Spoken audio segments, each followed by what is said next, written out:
اسلام فتنے کا خاتمہ چاہتا ہے، اور فتنہ ہے کیا؟ مال لوٹنا فتنہ نہیں ہے، یہ چوری ہے، اس کی الگ سزا متعین ہے۔ انسان ایک دوسرے کے سے لڑ جاتا ہے، جھگڑ جاتا ہے، گالی گلوچ کر لیتا ہے، یہ غلطیاں ہیں، جرم ہے، اس کی سزائیں متعین ہے۔ غیبت، چغلی، بے ایمانی، ان کی سزائیں متعین ہے۔ تو فتنہ کیا ہے؟ فتنہ وہ اقدام ہے جس کے ذریعے سے ایمان کے خاتمے کا اندیشہ ہو، جس کے سبب امن سکون چھین جانے کا ڈر ہو، جس کی وجہ سے خون ریزی کے پھیل جانے کا خطرہ ہو۔ شہید قوم علی عذاب عزیز السلطان واشهد ان لا اله الا الله وحده لا شريك له واشهد ان محمدا عبده ورسوله اما بعد فان خير الحديث كتاب الله وخير الهدي هدي محمد صلى الله عليه وسلم وشر الامور محدثاتها وكل محدثه بدعه وكل بدعه ضلاله وكل ضلاله في النار. أعوذ بالله من الشيطان الرجيم. بسم الله الرحمن الرحيم. قاف القرآن المجيد بل عجبوا أن جاءهم منذر منهم فقال الكافرون هذا شيء عجيب أئذا متنا وكنا ترابا ذلك رجل بعيد قد علمنا ما تنقص الأرض منهم وعندنا كتاب حفيظ بل كذبوا بالحق لما جاءهم فهم في أمر مريج أفلم ينظروا إلى السماء فوقهم كيف بنيناها وزيناها وما لها من فروج والأرض مددناها وألقينا فيها رواسي وأنبتنا فيها من كل زوج بهيج تبصرة وذكرى لكل عبد منيب ونزلنا من السماء ماء مباركا فأنبتنا به جنات وحب الحصيد والنخل باسقات لها طلع نضيد رزقا للعباد وحيينا به بلدة ميتا كذلك الخروج كذبت قبلهم قوم نوح واصحاب الرس وثمود وعاد وفرعون واخوان لوط واصحاب الايكة وقوم تبع كل كذب الرسل فهب بعيد افعينا بالخلق الاول بل هم في لبس من خلق جديد. رب اشرح لي صدري ويسر لي امري واحلل عقدة من لساني يفقهوا قولي. سبحانك لا علم لنا إلا ما علمتنا إنك أنت العليم الحكيم. رب زدني علما وارزقني فهما. قال الله عز وجل في القرآن المجيد أعوذ بالله من الشيطان الرجيم بسم الله الرحمن الرحيم والفتنة أشد من القتل. محترم حاضرین، ساری تعریف حمد و ثنا برائے و کبریائی و سنت کی ہدایت و زیبا ہے جو ساری کائنات کا تنہا و اکیلا مالک و مولا. درود و سلام اللہ کے سارے نبیوں پر، تمام رسولوں پر، ان سب کی آل پر، ازواج پر، ان سب کی امتیوں پر، خاص کر کے حد و حساب اللہ تعالیٰ درود و سلام حضرت محمد مصطفیٰ صلی اللہ علیہ وسلم پر، ان کی بھی آل پر، ازواج پر اور ان کی تمام موحد امتی پر. جیسا کہ سب کو معلوم ہوگا کہ آج جمعہ کے خطبہ میں جو موضوع ہے وہ ہے فتنے کا زمانہ اور ہماری ذمہ داری. موضوع کا دو حصہ ہے. ایک حصہ یہ ہے کہ فتنہ کیا ہے، کس قسم کے فتنے کی طرف اشارہ ہے، وہ کون سا زمانہ ہے جس زمانے میں فتنے ہی فتنے ہوں گے. تو اس فتنے کے سلسلے میں کچھ باتیں، اور اگر ہمیں محسوس ہو کہ یہ دور فتنے کا دور ہے تو ہماری ذمہ داریاں کیا ہیں، ہمیں کیا کرنا چاہیے. ان دو پہلوؤں کو آج سمجھنا ہے انشاءاللہ. سورہ بقرہ کی آیت کا ایک ٹکڑا میں نے تلاوت کیا. اس میں اللہ شریف نے حدود حرم کے اندر قتال سے روکا، جنگ سے روکا. وہ ایسا ایریا ہے، وہ ایسی جگہ ہے کہ لڑائی جھگڑے کے ذریعے سے اس حصے کی عظمت کو پامال نہیں کیا جا سکتا۔ حدود حرم کے اندر قتل و غارت گری ہر زمانے میں ہر عام حرام و ناجائز رہا ہے۔ پروردگار عالم نے یہاں خاص طور سے حضرت محمد مصطفیٰ صلی اللہ علیہ وسلم سے مخاطب ہے اور ان کے ساتھ ان کے امتیوں سے کہ حدود حرم کے اندر قتال نہ کرو۔ ایک مرتبہ حرم کا حصہ حلال کر دیا گیا ہے، پھر اس کے بعد اسے ویسے ہی حرمت ادا کر دی گئی جیسے پہلے تھی، اور اس حلت کی حدود حرم کے اندر بھی جنگ کی اجازت فتنے کے خاتمے کے لیے تھا۔ پروردگار عالم نے اسی آیت میں حکم دیا وَاقْتُلُوهُمْ، انہیں قتل کرو، انہیں نکال باہر کرو، ان کی گرفتاریاں کرو۔ کیوں کرو؟ آگے فرمایا وَالْفِتْنَةُ أَشَدُّ مِنَ الْقَتْلِ، کیونکہ انہوں نے جو فتنہ برپا کیا ہے ان کا فتنہ قتل سے بھاری جرم ہے۔ تو ایک چھوٹی سی غلطی کر لی جائے، ایسے فتنہ پروروں کو، شر انگیزوں کو قتل کر کے فتنے کا سدباب کر دو۔ پتہ یہ چلا کہ فتین جو فتنہ کرتا ہو، دہشت گرد جو دہشت پھیلاتا ہو، آتنکی جو آتنکواد کرتا ہو، ایسے لوگوں کی اسلام میں سزا قتل ہے، کیونکہ اسلام امن کا خوبر ہے، اسلام امن کا گہوارہ چاہتا ہے، اسلام فتنے کا خاتمہ چاہتا ہے۔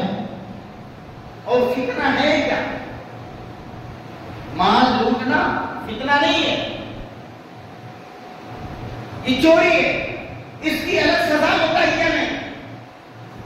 انسان ایک دوسرے کے سے لڑ جاتا ہے، جھگڑ جاتا ہے، گالی گلوچ کر لیتا ہے، یہ غلطیاں ہیں، جرم ہے، اس کی سزائیں متعین ہے۔ غیبت، چغلی، بے ایمانی، ان کی سزائیں متعین ہے۔ تو فتنہ کیا ہے؟ فتنہ وہ اقدام ہے جس کے ذریعے سے ایمان کے خاتمے کا اندیشہ ہو، جس کے سبب امن سکون چھین جانے کا ڈر ہو، جس کی وجہ سے خون ریزی کے پھیل جانے کا خطرہ ہو، وہ فتنہ ہے۔ جیسے آج کے زمانے میں بعض اقدام کے سبب ارتداد کا فتنہ ہے، یعنی مسلمان لڑکے اور لڑکیاں اسلام چھوڑ رہے ہیں، مذہب اسلام سے روبرو ہو رہے ہیں، یہ فتنہ ہے۔ اور اس فتنے کو جنم دینے والے کون ہیں؟ ماں باپ ہیں، معاشرے کے ذمہ دار ہیں، علماء اور عوام ہیں۔ ہر فرد اس فتنے کو پروان چڑھانے میں مددگار ثابت ہو رہا ہے، کیونکہ اگر اپنے گھر میں اسلام کو نافذ نہیں کریں گے تو گھر کے اندر ارتداد کا فتنہ جنم لے گا۔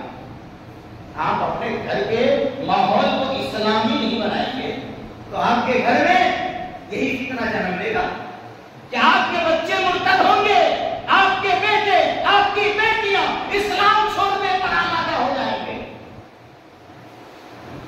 حیرت کی بات ہے کہ کانوینٹ سے محبت کرنے والے، انگریزی سے عشق کرنے والے، ABCD پڑھا کر اپنے بچوں پر ناز کرنے والے انہی کے گھروں میں یہ سارے فتنے جنم لے رہے ہیں. مگر کانوینٹ ایجاد کرنے والے، بنانے والے جو آقا ہیں، جو ممالک ہیں، ان کے گھروں میں اسلام داخل ہو رہا ہے. وہ کانوینٹ چھوڑ کر اسلامک مدرسوں اور اسلامک یونیورسٹیوں سے تعلیم حاصل کرنے کے خواہشمند بنے ہوئے. ہم ہیں کہ ہم انگلش، انگریزی کے ایسے شہنائی ہیں کہ اردو پڑھنے کو معیوب سمجھتے ہیں. کسی کے گھر میں اگر اردو اخبار ہے، اس کے کلچر کو بہت لوور سمجھا جاتا ہے، اس گھرانے کو حقیر مانا جاتا ہے. جن کے گھر میں انگریزی اخبار آتے ہیں، جن کے گھر کے نوجوان انگریزی اخبار پڑھتے ہوں، انہیں تہذیب یافتہ گھرانہ تصور کیا جاتا ہے. گرچہ ان کے گھر کے بچے توحید سے ناواقف، رسالت کا علم نہ رکھتے ہوں، حدیث نہیں جانتے ہوں، ایمان کیا ہے، اسلام کیا ہے، اس تک کی تاریخ نہ معلوم ہو. تو آج جو ارتداد کا فتنہ ہے، اسلام چھوڑنے کا فتنہ ہے، اس فتنے کے پیچھے ہماری بے توجہی کا فرما ہے. ہم اپنے گھر گھرانے، اپنے بال بچے پر نظر نہیں رکھتے، ان کو اسلام سیکھنے سکھانے کی طرف متوجہ نہیں ہوتے. سب سے بڑا فتنہ آج کے دور میں ارتداد کا فتنہ ہے. حالانکہ مذہب اسلام نے ہمیں عزت دی، اہمیت دی، عظمت دی، بلندی عطا فرمائی، سرخروئی دی، عبادت کا ایسا طریقہ دیا کہ دنیا کی ہر قوم چھپ چھپ کر ان عبادتوں کی شیدائی بنی ہوئی. بہت سارے غیر مسلم ہمارے بھائی اپنے گھروں میں نماز پڑھتے ہیں، بے شمار غیر مسلم روزہ رکھتے ہیں، بے شمار غیر مسلم حج کرنے کے خواہشمند ہیں. بتلائیے، انگنت غیر مسلم لوگ نماز سے متاثر ہیں، مسجدوں کی آمد و رفت، مسجد کی نشست و برخاست پر فدا ہے. یہ تہذیب مذہب اسلام کی ہے کہ ایک ہی صف میں کھڑے ہو گئے محمود و ایاز، نہ کوئی بندہ رہا نہ کوئی بندہ نواز. یہ برابری، یہ مساوات، یہ اخوت مذہب اسلام نے سکھایا کہ چھوٹے کو بھی بڑے کے ساتھ کھڑے ہونے کا اختیار دیا ہے. یہ مذہب اسلام کی خوبصورتی ہے. اور اس مذہب اسلام نے غیروں کے آگے ناک رگڑنے سے بچا لیا، غیروں کے آگے پیشانی خم کرنے سے ہمیں بچا لیا. ہم پر عبادت کا وہ طریقہ جائز قرار نہیں دیا جس سے ہماری پسپائی اور رسوائی ہوتی ہو. ورنہ ہم بھی کمر لیتے کندھے پر ننگے پاؤں میلوں چلتے چلتے لگاتے ہوتے، پاؤں میں ہمارے بھی چھالے پڑتے، رات کہاں گزرتی نہیں معلوم، سڑکوں کے کنارے سو سو کر رات گزارتے، بارش کے پانی میں متوالوں دیواروں کی طرح بھیگتے اچھلتے اور ڈیجے پر تھرکتے. دنیا جن کی نظر گہری ہے، جن کے اندر فہم و بصیرت ہے، وہ اس طرح کی عبادتوں کو ریجیکٹ کرتے. مذہب اسلام نے عبادت کا وہ طریقہ دیا جس سے ہماری عزت بڑھتی ہے، سربلندی حاصل ہوتی ہے. ایسی عبادت کو چھوڑ کر، ایسے طریقوں کو چھوڑ کر، اپنی عظمت کو فراموش کر کے لوگ ذلت کے گڑھے میں کود رہے ہیں اور موقع ہم دے رہے ہیں. ہم نے اپنے بچوں کو اسلام نہیں سکھایا، ہم نے اپنے گھر والوں کو ایمان کی تعریف نہیں بتائی، ہم نے بچوں کو اسلام سے دور رکھا ہے، ہم ان کی انگلی پکڑ کے انہیں اپنے ساتھ مسجد میں لے کر کے نہیں آتے۔ یہ قصور ہمارا ہے، اس لیے ارتداد ہمارے گھر میں فتنے کی طرح پیدا ہو چکا ہے، جبکہ تاریخ گواہ ہے، دنیا شاہد ہے، اخبارات اور ٹیلی ویژن کے اسکرین چیخ رہے ہیں کہ دنیا کا سب سے بڑا سنگر مسلمان ہو گیا، دنیا کا سب سے بڑا ڈانسر مسلمان ہو گیا، دنیا کا سب سے بڑا ایکٹر مسلمان ہو گیا، دنیا کا سب سے بڑا ڈانسر مسلمان ہو گیا، دنیا کا سب سے بڑا پوپ اور پادری مسلمان ہو گیا۔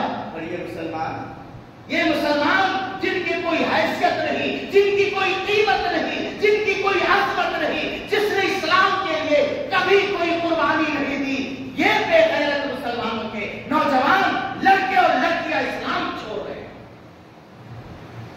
یہ تعجب کی بات نہیں ہے۔ اسٹیج پر تھرکنے والے، ناچنے والے، ڈانس کرنے والے، گانا گا گا کر دوسروں کی طبیعت کو بحال کرنے والے، یہ مجرا کرنے والے، کروڑوں میں کھیلنے والے اسلام قبول کر رہے ہیں، اور ہمارے بچے اسلام کی چھاؤں میں بچپن سے جوانی کی دہلیز پار کرنے والے، امن اور شانتی کی زندگی بسر کرنے والے، ان پر اسلام کا کوئی اثر نہیں، ان پر یہ احسان ظاہر ہی نہیں ہوا۔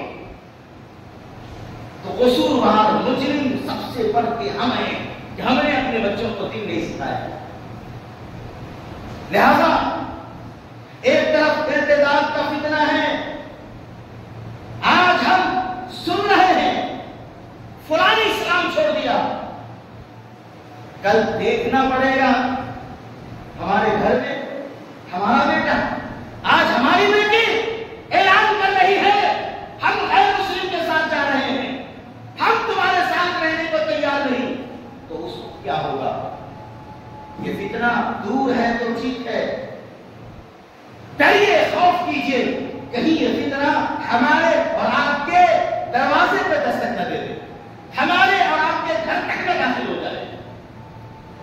لہذا ہماری ذمہ داری یہ ہے کہ اس فتنہ ارتداد کے خلاف اٹھیں، اور سب سے پہلے اپنے گھر میں محنت کریں، اپنے بال بچوں کو دین اسلام کے قریب لائیں، ان کو چھوٹا نہ سمجھیں، اس لیے کہ وہ چھوٹے ہیں، مگر ان کو اسلام کے خلاف نفرت پلائی جا رہی ہے۔ ان اسکولوں میں، ان کانوینٹوں میں، ٹیلی ویژن اسکرین پر ان کے ہاتھ میں جو موبائل ہے، اس میں اسلام کے خلاف جو شرانگیزیاں ہیں، ابال پہ اچھال پہ، اس سے آپ کے چھوٹے چھوٹے بچے متنفر ہو رہے اسلام سے۔ آپ نے اسلام سکھلایا نہیں، ان کے سامنے ڈائریکٹ اسکرین پر اسلام کے خلاف تجویزیں، شرانگیزیاں، آوارگیاں اسکرین پر ان کے آ جاتے، اسلام میں یہ خرابی، اسلام میں وہ خرابی، اور اسی سے وہ متاثر ہوتے رہتے ہیں۔ ہم سمجھتے ہیں کہ بچہ ہے، ابھی وہ بچہ نہیں ہے۔ اسی لیے اللہ کے نبی صلی اللہ علیہ وسلم نے ارشاد فرمایا کہ جب بچہ بولنے کے قابل ہو تو انہیں کلمہ سکھاؤ، لا الہ الا اللہ محمد رسول اللہ۔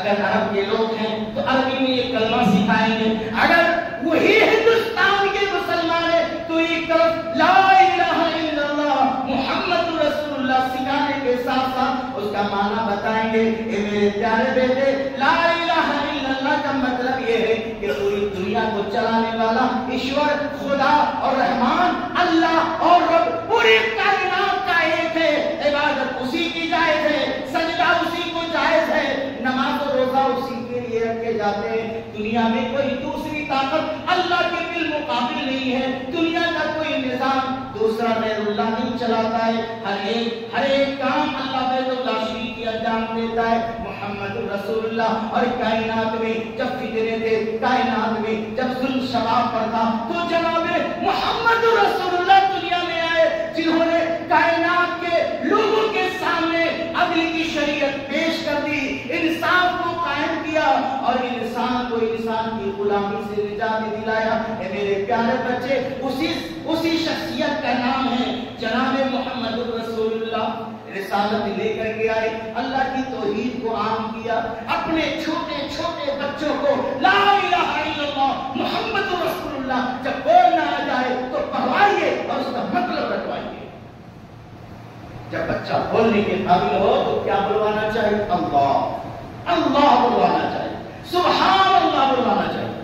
یہ اللہ کے نبی فرماتے ہیں وہ بچہ جو بھی دودھ پی رہا ہے بولنے کے لائق ہوا تو اللہ بلوائیے، سبحان اللہ بلوائیے. بولنے کے قابل ہوا تو لا الہ الا اللہ محمد رسول اللہ بلوائیے. 19 سال کا بیٹا ہے پر تو لا الہ الا اللہ محمد رسول اللہ زبان نہیں چلتی ہے.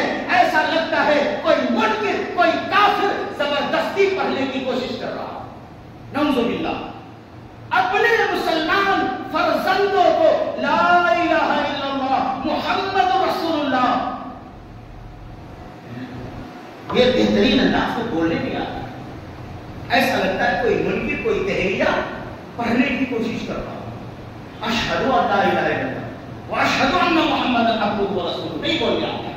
18-19 سال کے لڑکے اور اللہ کے نبی فرماتے جب بولنے لگے ارے جب بولنے لگتا ہے تو ایسے ایپل سکھاتے ہیں، بی سے بال سکھاتے ہیں اور بی سے ڈاگ سکھاتے ہیں، سی سے کیٹ سکھاتے ہیں. جب بولنے لگتا ہے تو گڈ مارننگ سکھاتے ہیں. کیسے فتنہ ارتداد ہماری دہلیز پہ دستک نہیں دے گا. تو اس فتنے کے زمانے میں ہماری ذمہ داریاں یہ ہے کہ ہم اٹھیں اور اپنے بچوں کو اس فتنے کی نظر ہونے سے بچائیں. اور ارتداد اسلام کے خلاف اقدام شروع دیکھ لیجئے کیسے ہوتا ہے. اللہ کے نبی صلی اللہ علیہ وسلم اپنے گھر میں، پیارے نبی صلی اللہ علیہ وسلم کی پیاری سالی آپ کے گھر میں موجود ہے، 10 سال کی ہو گئی. ایک روز اللہ کے نبی صلی اللہ علیہ وسلم باہر سے تشریف لائے. آپ کی پیاری سالی گھر کے اندر موجود ہے جو تقریباً 10 سال کی ہو گئی. اس کے بدن میں دوپٹے نہیں، کپڑے باریک پہنے ہوئی تھی. اللہ کے نبی صلی اللہ علیہ وسلم نے اپنی پیاری سالی کو بہن کے انداز میں سمجھایا. کہا او میری پیاری بہنا سنو، جب بیٹی 10 سال کی ہو جائے تو اس پہ پردہ فرض ہے. 10 سال کی بیٹیوں پر پردہ فرض ہے. 18 سال کی ہماری بیٹیاں بے پردہ گھوم رہی ہیں. ارتداد یہی سے شروع ہوتا ہے. اس کو ایسے مزہ ملنے لگا. اب آپ چاہیں گے کہ شادی ہونے والی ہے، رشتے آ رہے ہیں، نقاب پہن کے نکلو تو آپ کی بات مانے گی؟ نہیں مانے گی. 10 سال کی ہوئی تو آپ نے اسکارف لا کر کیوں نہیں دیا تھا؟ 12 سال کی ہوئی تو نقاب لا کر کیوں نہیں دیا تھا؟ آپ نے اپنے گھر میں اپنی بیٹیوں، اپنی بہنوں کی تہذیب کا بندوبست کیوں نہیں کیا تھا؟ آپ نے اس پر دھیان اور توجہ کیوں نہیں دیا تھا؟ مذہب اسلام کہتا ہے کہ لڑکی کا گھر سے باہر نکلنا ہی بڑا فتنہ ہے. آپ نے سمجھا کہ تعلیم ضروری ہے. کس تعلیم کی بات ہو رہی تھی؟ طلب العلم فریضۃ علی کل مسلم. وہ تعلیم جو بندے کو بندگی کا ہنر سکھائے، وہ علم جو بندے کو خدا سے آشنا کرائے، وہ علم جو شریعت کا علم ہو، وہ علم جو بندے کو مسائل سے روشناس کرائے. اللہ کے نبی نے فرمایا کہ وہ علم بندوں پہ فرض ہے. سائنس کا علم فرض نہیں ہے، جغرافیہ کا علم فرض نہیں ہے، میتھمیٹکس فرض نہیں ہے، ریاضی کا علم فرض نہیں ہے. فرض وہ علم ہے. اور اسکولوں، کانوینٹوں کی تعلیم کی وجہ سے آپ نے بیٹیوں اور بہنوں کی عزت کی پرواہ نہیں کی، کو ایجوکیشن کے حوالے کر دیا. یہی ہے فتنہ ارتداد کا دروازہ. یار بناتی چلتی ہیں لڑکیاں، دلدار بنا رہی ہیں لڑکیاں. موبائل دیا جا رہا ہے، کانٹیکٹ ہو رہا ہے، باتیں ہو رہی ہے، عشق لڑایا جا رہا ہے. یہ ارتداد کا دروازہ اپنے ہاتھوں سے مسلمان اپنے گھروں میں کھول رہا ہے. اور جب لڑکیاں گھر چھوڑ کر بھاگتی ہے تو تماشا ہوتا ہے، قوم کی ناک کرتی ہے، اسلام کا سر جھکتا ہے. اس فتنے کے موجب ہم ہیں، آپ ہیں. اس فتنے کے خلاف لڑائی ہمیں لڑنی ہے. ہماری 10 سال کی بیٹی بغیر اسکارف کے نکلے. مسلمانوں کی بے چینی اتنی بڑھنی چاہیے کہ زبان پر یہی لفظ ہو کہ اس فتنے سے پہلے میری موت کیوں نہیں آ گئی. میری بیٹی 10 سال کی ہو گئی بغیر اسکارف کے. تو اپنے گھر سے شروع ہونے والے ان فتنوں کا ستیہ کیجیے. اور فتنہ ایک نہیں، انگنت فتنے ہیں، انگنت فتنے ہیں مسلمان. یہ تو ارتداد کا فتنہ باضابطہ طور پر محلے محلے ظاہر ہو رہا ہے. فلاں کی لڑکی نے خیر کا ہاتھ تھام لیا، فلاں کا لڑکا مرتد ہو گیا. یہ خبریں دن بہ دن تیزی کے ساتھ بڑھتی جا رہی. پہلے دور کی خبریں سنتے تھے، اب قریب سے تماشا دیکھنے کا موقع مل رہا ہے. اگر ہمارے گھر میں یہ فتنہ نہیں ہے، اس کا مطلب یہ نہیں کہ ہماری کوئی ذمہ داری نہیں. ہمارے معاشرے میں اگر یہ فتنہ آ گیا تو اہل معاشرہ کی ذمہ داری بنتی ہے. ایسے لوگوں کے پاس سرکردہ لوگ علماء کی فقہاء کی ٹیم لے کر جائیں، باتیں کریں محبت کے ساتھ، دین سمجھائے. حضرت مہدی کرم رضی اللہ تعالیٰ اللہ کے نبی کے اتنے بڑے صحابی، جلیل القدر صحابی عمر فاروق رضی اللہ عنہ کے زمانے میں مرتد ہو گئے. کون مرتد ہو گیا؟ صحابی مرتد ہو گیا. واقعہ مشہور ہے. مرتد ہونے کی وجہ کیا تھی؟ یہی شک، احکام شریعت میں شک. کیا شک تھا؟ جناب محمد رسول اللہ نے فرمایا قیامت آنے والی ہے، لوگوں تیاری کر لو. مجھے لگتا ہے کہ میری زندگی میں کہیں قیامت نہ آ جائے. قیامت تم سے بہت زیادہ قریب ہے. لگتا ہے کہ قیامت اب بس آ جانے کو ہے. لگتا ہے کہ میری زندگی ہی میں قیامت آ جائے. تیاری کرو، بچو. یہ نہ سمجھو کہ قیامت بہت دور ہے. اللہ کے نبی دنیا سے جا چکے. مہدی کام کہتے ہیں نبی کو ڈر تھا کہ میری زندگی ہی میں کہیں قیامت نہ آ جائے، میری زندگی میں ہی کہیں دجال کا فتنہ نمودار نہ ہو جائے. مگر اللہ کے نبی کو گزرے ہوئے بھی زمانہ ہو گیا. ابو بکر صدیق کی خلافت کا دور بھی چلا گیا. عمر فاروق جیسے خلیفہ ثانی خلافت کی گدی نشینی پر ہیں. اور آج تک دجال ظاہر نہیں ہوا، قیامت نہیں آئی. نبی کی بات تو جھوٹی ہے. ہم ایسے اسلام کو کیوں مانے؟ دیکھیے آدمی سوچنے والا کس انداز میں سوچ لیتا ہے. اختیار تھا عمر فاروق کو سب سے پہلے قتل کر دیتے. ارتداد کی سزا ہی قتل ہے، اسلام چھوڑنے کی سزا قتل ہے. مگر عمر فاروق رضی اللہ تعالیٰ عنہ نے نصیحت کی، بٹھایا، سمجھایا، کہا کہ ڈر کا مطلب واقعی ڈر نہیں ہے. ڈر کا مطلب ڈرانا بھی ہے. ارے کبھی کبھی آدمی سوچتا ہے کہ فلاں چیز لگتا ہے میرے ہی ساتھ ہو نہ جائے. ابھی کسی چیز سے ڈر کا مطلب یہ نہیں ہوتا ہے. اللہ کے نبی صلی اللہ علیہ وسلم نے کیا فرمایا کہ قیامت کا ایک دن 50,000 سال کے برابر ہوگا. ہم سورج کے اعتبار سے 24 گھنٹے کا ایک دن، ایک رات، 7 دنوں کا ایک ہفتہ، 30 دنوں کا ایک مہینہ، 12 مہینے کا ایک سال بناتے ہیں.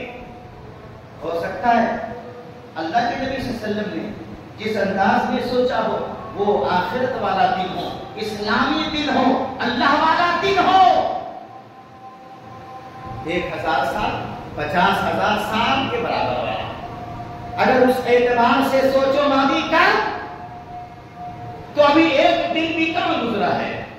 اللہ کے نبی نے جو بات فرمائی اس بات کو کہے ہوئے اس اعتبار سے ایک دن کا ایک لمحہ بھی نہیں گزرا ہے. تم نے اسلام میں شک شروع کر دیا. حضرت مہدی کرم رضی اللہ تعالیٰ عنہ کو یہ بات سمجھ میں آئی، پھر توبہ کیا، پکے مسلمان ہو گئے، اسلام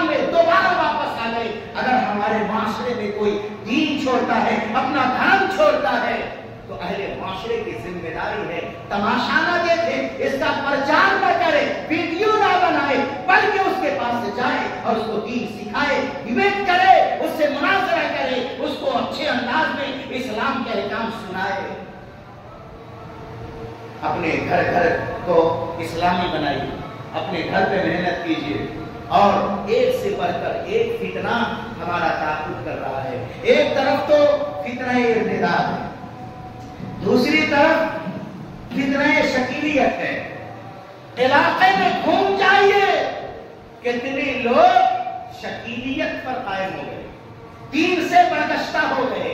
وہ لا الہ الا اللہ پڑھتا ہے، اشہد ان لا الہ الا اللہ کہتا ہے، وہ 5 وقت کی نماز پڑھتا ہے، وہ ٹخنے سے اوپر پیجامہ پہنتا ہے، مگر ہے کیا؟ مرتد۔ اس قسم کا دیکھیں ارتداد کی ایک نئی شکل ایجاد ہو گئی۔ فتنہ شکیلیت کا دستک پڑ چکا ہے۔ آپ کے بچے دین نہیں جانتے، انہیں نہیں معلوم ہے کہ مہدی کیا ہے، عیسیٰ کیا ہے، کس سچویشن میں، کن حالات میں یہ دونوں ظاہر ہوں گے، نہیں معلوم۔ شہر میں ہے، بازار میں ہے، ملان میں ہے، ممبئی میں ہے، اور شکیل بن حنیف کے درندے ان کے پاس جاتے ہیں۔ سب سے پہلا جملہ کیا ہے؟ یار دیکھو مولوی لوگ کوئی پرانی باتیں کرتے ہیں، کسی کی باتیں، ان کی تقریر سنے تو کوئی دم نہیں، نئی بات کے بتاتے نہیں، اس لیے نہیں بتاتے ہیں کہ ان کے پاس جانکاری ہی نہیں ہے۔ یہاں سے بات شروع ہوتی ہے، گویا کہ عالم بیکار ہے، اس کے پاس علم نہیں ہے، ان سے پوچھنے کا نہیں ہے، ان کے پاس جانے کا نہیں ہے، ان کی بات سننے کا نہیں ہے، ان سے دور رہنا چاہیے۔ یہ فتنہ عالموں سے جدائی ہو رہی ہے، لوگ علی مرزا کو سننے لگے، دین یہاں سے سیکھا جائے گا، جہلمی سے سیکھا جائے گا، رافسی سے سیکھا جائے گا، خارجی سے سیکھا جائے گا۔ اتنے بڑے بڑے علامہ دین کس لیے ہے؟ یہ مرزائیت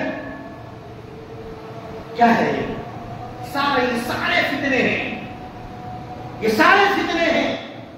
دین والوں سے سیکھا جائے گا، تفسیر اہل مفسر سے سیکھا جائے گا، حدیث محدث سے سیکھی جائے گی۔ علی مرزا سے دین سیکھ رہے ہیں تو کیا ہوگا؟ آپ کے بچے دین جانتے نہیں، شکیل کا بھیڑیا اس کے پاس گیا، عالموں سے دین مت سیکھنا، ان کے پاس علم نہیں۔ یہ بات ان کے دماغ میں ایسی بیٹھاتا ہے کہ عالموں سے نفرت شروع ہو جاتی ہے، چنانچہ انجینئر سے دین سیکھنے لگتا ہے۔ اور جب شکیل بھیڑیا سمجھ لیتا ہے کہ یہ عالموں سے برگشتہ ہو گیا، تب دوسرا شوشہ چھوڑتا ہے۔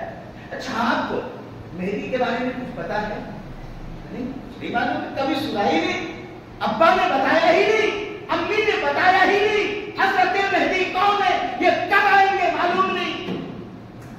تب اس کو بتاتا ہے وہ اپنے انداز میں، تو ظاہر ہے ایک عجب قسم کا انقلاب آتا ہے، ایسا ہونے والا ہے، حضرت امام مہدی آنے والے۔ تو وہ کہتا ہے آنے والے نہیں ہیں، آ چکے ہیں، آ چکے۔ اب تو ظاہر ہے اتساہ پیدا ہوتا ہے، آئے تو ہیں کہاں۔ اس کے بعد ہوتا کیا ہے؟ ایک نیا تماشا ہوتا ہے، شکیل بن حنیف کے ہاتھ پر لے جا کر بیعت کرایا جاتا ہے اور اسے اسلام کے خلاف نفرت کا زہر پلایا جاتا ہے۔ وہ مسجد میں آتا ہے نماز پڑھنے، مگر مرتد ہو کر رہتا ہے۔ کیسے کیسے فتنے سر اٹھا رہے ہیں، اور ہم دین سیکھنے کی طرف آمادہ نہیں ہے، اپنے بچوں کو دین سکھانے کے لیے تیار نہیں ہے۔ ڈریے، یہ ایسا فتنہ ہے کہ کہیں کا نہیں چھوڑے گا، کہیں کا نہیں چھوڑے گا۔ ہمیں اس فتنے کو اپنے گھر میں آنے سے پہلے ہر گھر والے کو ہوشیار ہو جانا چاہیے۔ ہم تمام لوگوں کو پہلی محنت یہ کرنی چاہیے کہ اپنے گھر میں اسلام کو رائج کر اسلام ہی چلے گا۔ یعنی اسلام چلے گا کیا مطلب؟ اذان ہو گئی سب مسجد چلیں گے، مرد لڑکے مسجد چلیں گے، عورتیں گھر میں نماز ادا کریں گی۔ اسلام کو لاگو کیجیے۔ 10 سال کی لڑکی ہو گئی، بغیر پردے کے باہر نہیں جائے گی۔ گھر کا لڑکا کچھ بھی ہو جائے جھوٹ نہیں بولے گا، کھڑا ہو کر کھانا نہیں کھائے گا، کھڑے ہو کر پیشاب نہیں کرے گا، اپنے گھر میں اسلام کو نافذ کیجیے، اسلام کا پانی چلے گا، یہ کام سب سے پہلا ہے۔ پھر دین سکھانے کی کوشش کیجیے، گرچہ کنوینٹ میں پڑھتا ہو، اسکول میں پڑھتا ہو، مگر دین اتنا ضرور سکھائیے کہ وہ باطلوں کا مقابلہ کرنے کے قابل ہو جائے، جواب دینے کے لائق ہو جائے، وہ ہر فتنے کو سمجھنے لگے اور اس کا جواب دینے کے قابل ہو جائے۔ اتنی تعلیم اپنے بال بچوں کو دیجیے اور اس کا راستہ نکالیے۔ بیٹھیں گے، ایک دوسرے سے باتیں کریں گے، وہ راستہ بھی نکل جائے گا۔ تیسرا کام، آپس میں باہم مربوط ہو جائے، کوئی اپنے آپ کو معاشرے میں تنہا اکیلا نہ سمجھے، سب ایک دوسرے کے ساتھ ہے۔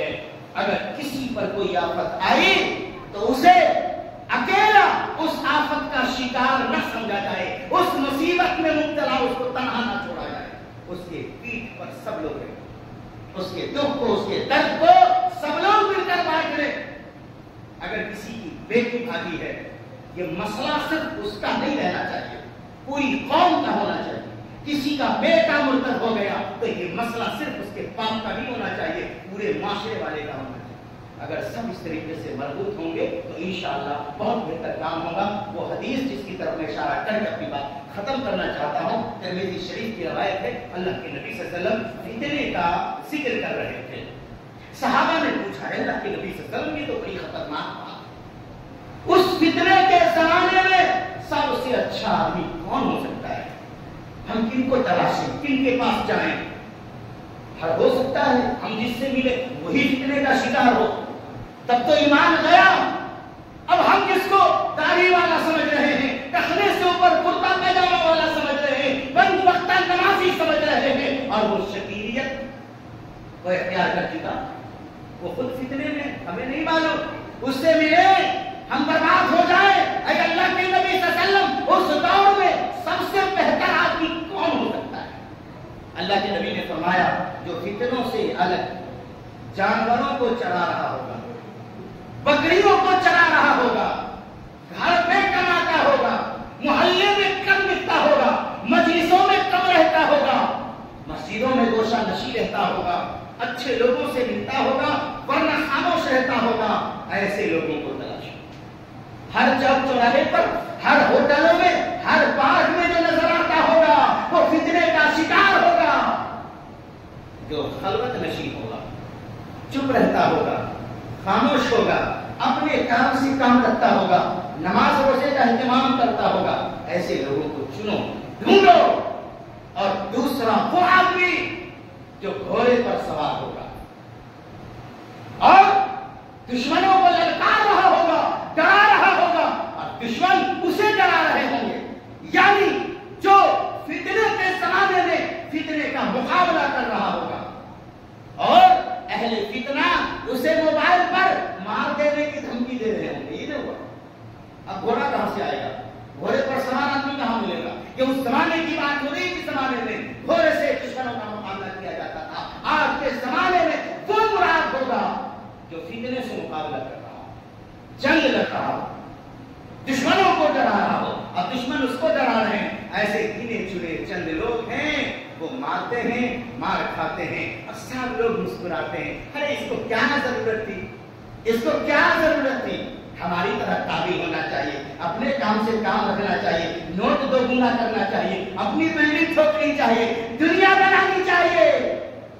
لوگ تو ایسے لوگوں کو بے وقوف سمجھتے ہیں نا، جو دین کی باتیں کرتا ہو، اسلام کی باتیں کرتا ہو، فتنے سے مقابلہ کرتا ہو، اہل فتنہ سے جنگ لڑتا ہو۔